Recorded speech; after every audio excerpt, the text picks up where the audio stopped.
Imagine it's the 1950s for a moment. What do you do when you're 14 years old and your mother says, hey, we know you're gay and you can either get married right now or be sent away to Utica? That's where they would send queer people to quote-unquote cure them.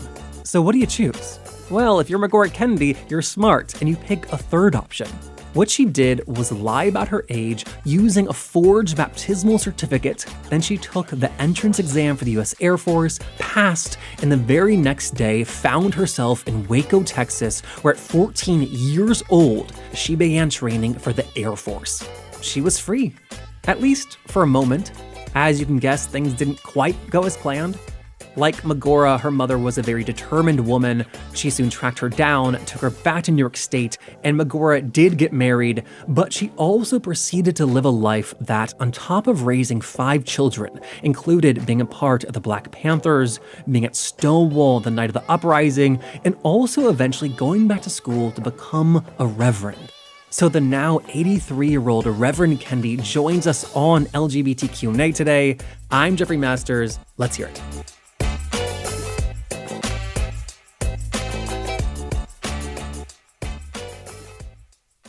I want to start back when you were 14 and your mother gave you that ultimatum that you could either go to a mental institution to try to cure your gayness or get married. You know, at that age, 14, how aware were you even of your own sexuality? You know, how were you thinking about it? I knew I was different, but I didn't think there was anything wrong with me.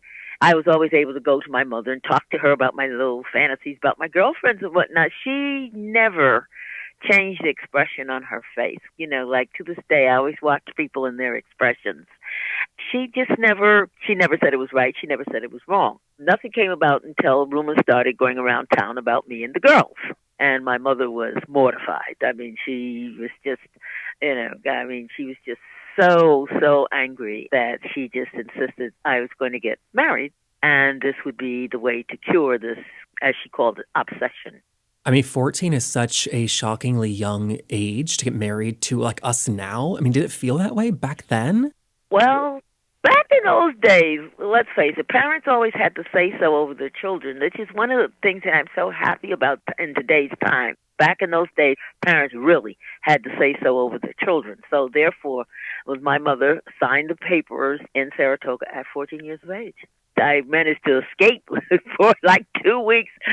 I had a forged baptismal certificate that said I was 18, and I took the Air Force test in Albany, New York, and passed it.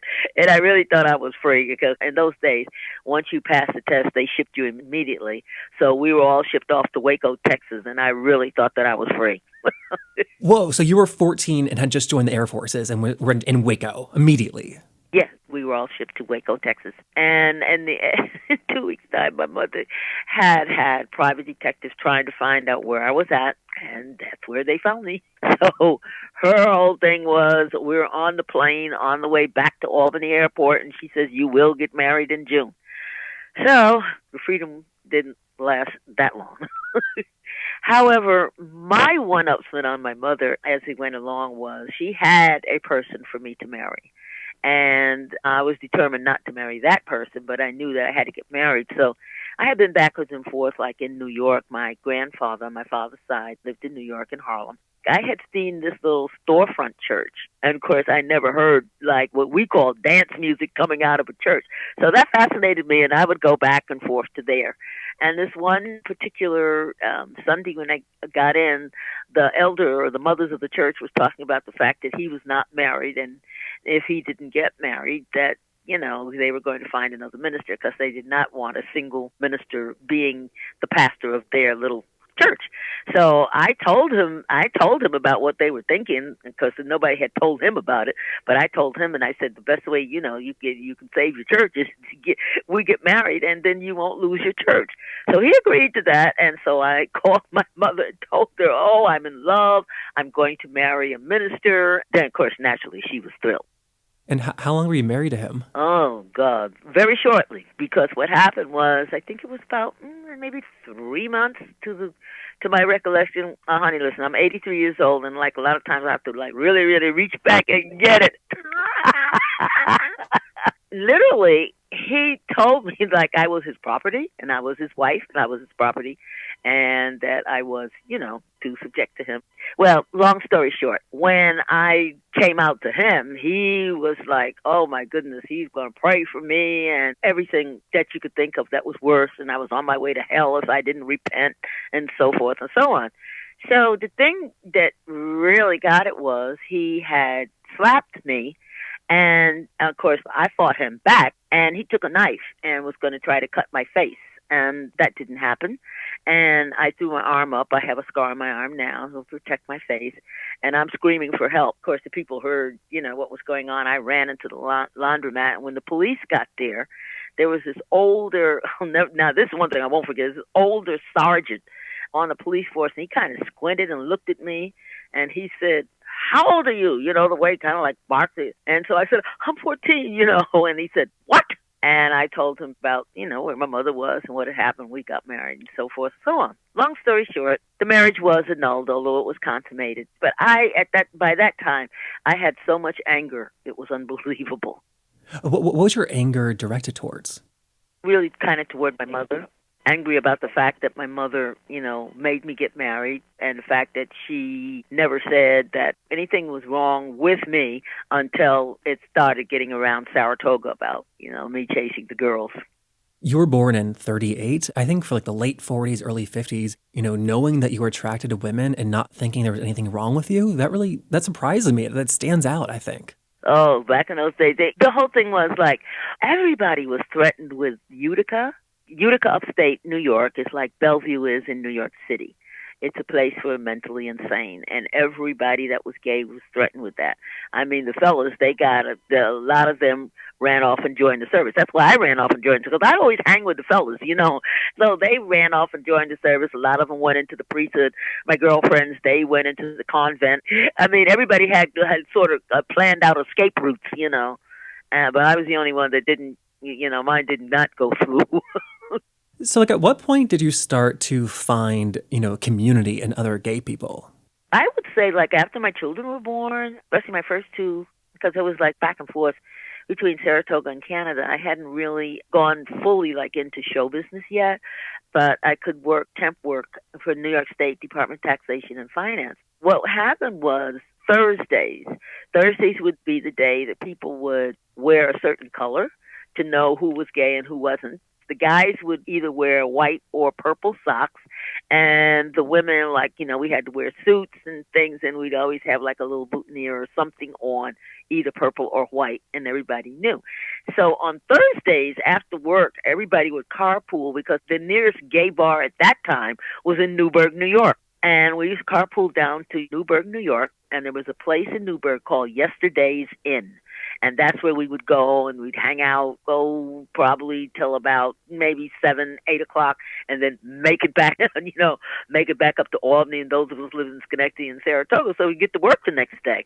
That's such a funny way to signal to other people that you are gay with the socks and the boutonnieres. Who was the first person to tell you about that? One of the women in Saratoga was a friend of mine, and she worked for Taxation and Finance, and she was gay. Well, no, she was bisexual. And she said, but there's a group of us. She said, now on Thursdays, this is what you do.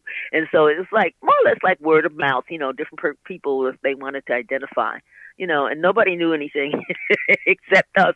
We would look for the color of the day. And so then as I got older and began to leave Saratoga and started coming down toward New York, I was shocked at the fact that, the gay guys was in one place and gay women was in other places, whereas in upstate New York, everybody, gay women, gay men, they hung together because, as the old saying goes, safety in numbers, right? And then so you mentioned that at this time you'd had 2 kids. This was with your second husband, right? Yes. I knew my second husband. We were like kids. He was in Catholic school.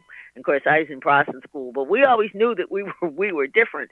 And so we became close friends. Years later, ironically, what happened, he was in the Army, and he was a paratrooper. He was talking about that if he got discovered, he was bisexual. So if he got discovered, he was going to be kicked out the Army. He said, not a problem. We just get married. So second time around. They used to have the saying, cover girl, cover boy. And that was the way people that were gay, that's what they did.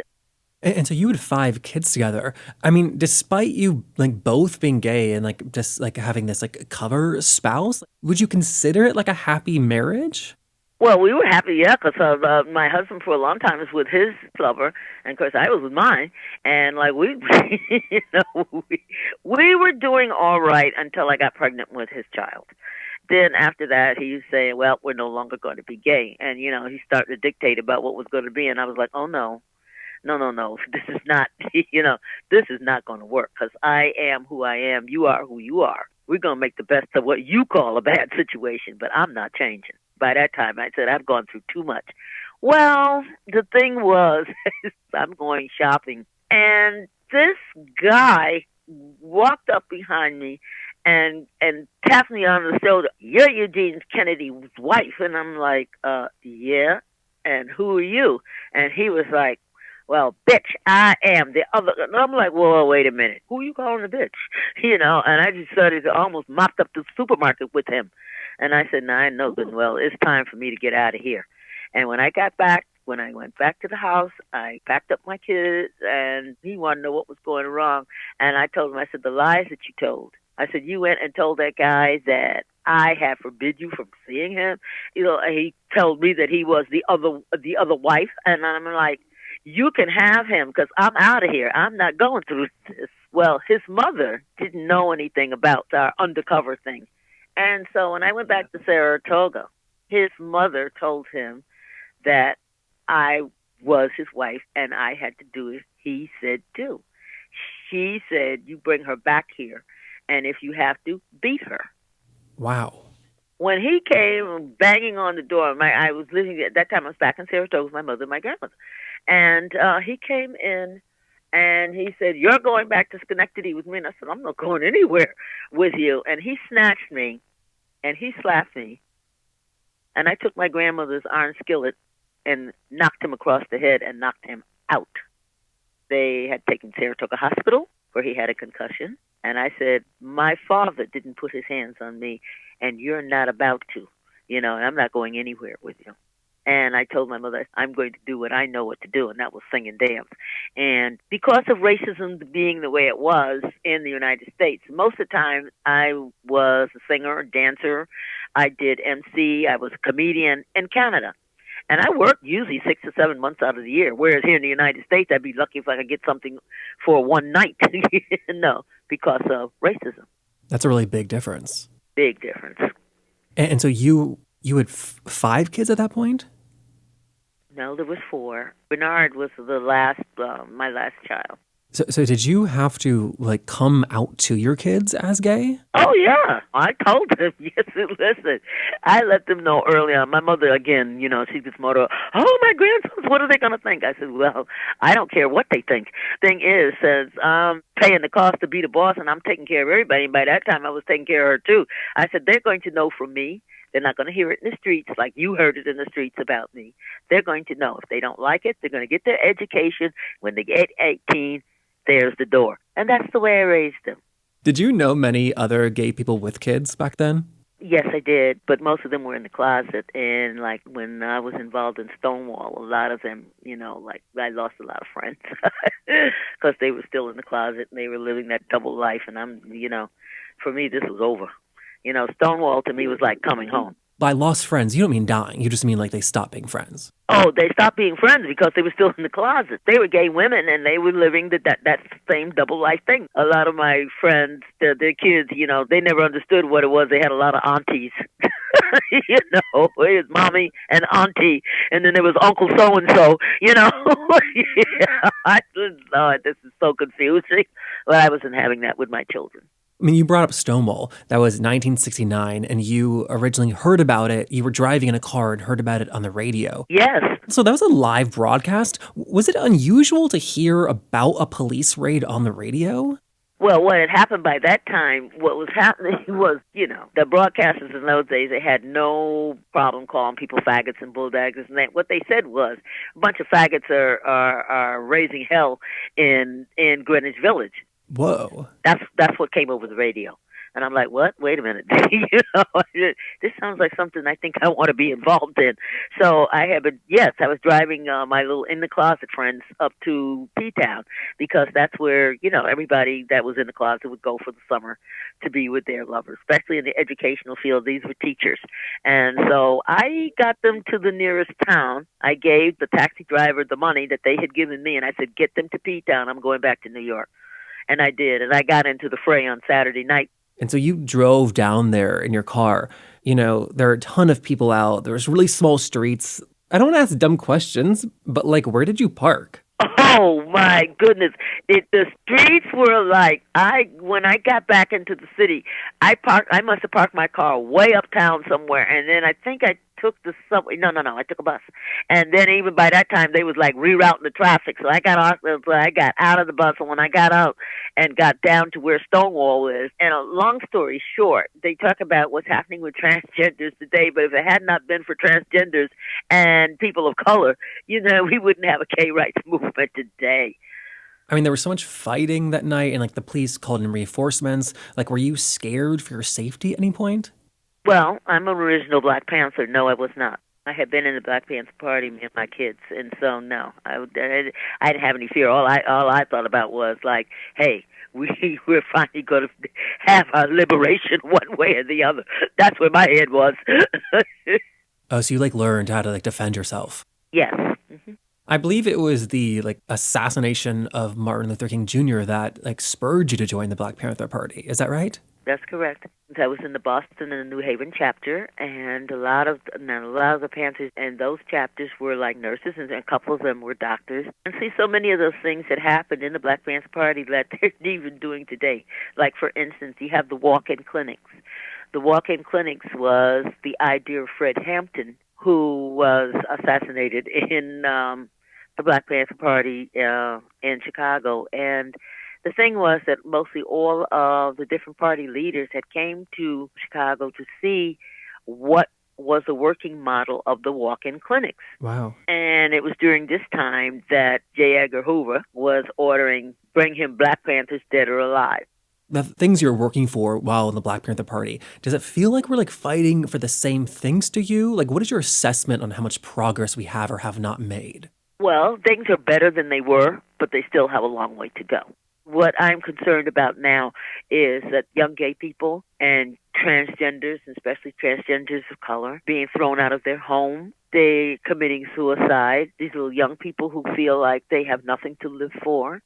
And then also getting rid of conversion therapy. Back in the day when people were put into places like Utica and Bellevue, men were castrated and women were given hysterectomies. And then their so-called gentler way of trying to not performing hysterectomy was to start using conversion therapy. So now this is something they started doing gentler, so-called gentler, in the early 70s and whatnot, but it's still going on today. When you joined the Black Panther Party, this was the late 60s, were you able to be an out lesbian while you were working with them? Yeah, because I was up in, like I said, I was in the Boston chapter, and when this witch hunt went on, which was led by Eldridge Cleaver, who they later found out was a plant in the Black Panther Party, and they started throwing the Black Panthers, those that were gay, and a lot of them had come back from service, they had been overseas and come back, and they were getting thrown out. And so I just told my commander, I'm leaving, I'm taking my sons, and I'm going, because I worked too hard, and ain't nobody throwing me out of nothing, so we left. And they said, well, we'll protect you. And I don't need protection. I need to be open, and I am not going to, subject myself to this. So it sounds like you decided very early on that you had no interest in living a life in the closet. That's right. That is correct. I always said I was like the salmon swimming upstream. Hopefully that swimming's gotten a little bit easier, though, as times have changed. Yeah, things are better today than they were, but we still have a long way to go, and especially at the time is to get rid of conversion therapy. I mean, I cannot believe this is still going on. Yeah. And so eventually you went to seminary school, and I've seen you described as the quote-unquote gay reverend. Is that a label that you use for yourself? Well, it was kind of put on to me, but it's okay because I was out there too. one of the things that happened, I did attend New York Theological Seminary, and then I was put on social probation there, and then eventually left.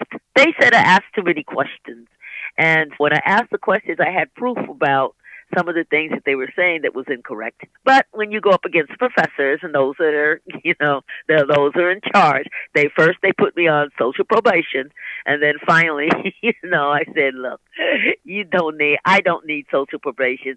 I have proven to you everything that I said and showed you where you could look it up. So I'm leaving. So again, that's me. Nobody's putting me out of no place. I'll leave. And I know you were initiated in your 70s as a crone goddess. I don't actually know what that means. Do you mind explaining? Yeah.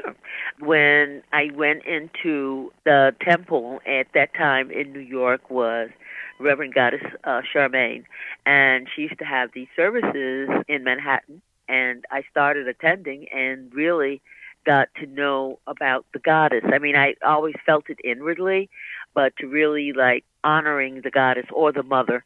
This is something that is Native American and it is also African. Native Americans honor Mother Earth and Father Sky. And this is something that I had kind of grew up under because my mother part Native American, and she had always wanted to be so accepted in the church community and the Black community and whatnot. So those things were kind of something that was kept in the house, to say what's done in the house stays in the house. We never talked about that outside. As I gravitated toward People's Temple, which is what Reverend Goddess had founded, I really, it was more or less like an awakening within me. So yes, I got initiated Goddess in 2011, and this is my anniversary year. I received my crone 2 years later. Crone meaning that I was the oldest of all the women to get initiated, and to become a crone is to become like what they call the mother wisdom. You mentioned your age. Are you thinking about death? No, thinking about death. Well, actually, the thing is, if that be the case, everybody dies every night. When you go to sleep, there's no guarantee you're going to wake up in the morning. But the whole thing is that it is, death is used as like a scare tactic, and it's really nothing to be afraid of.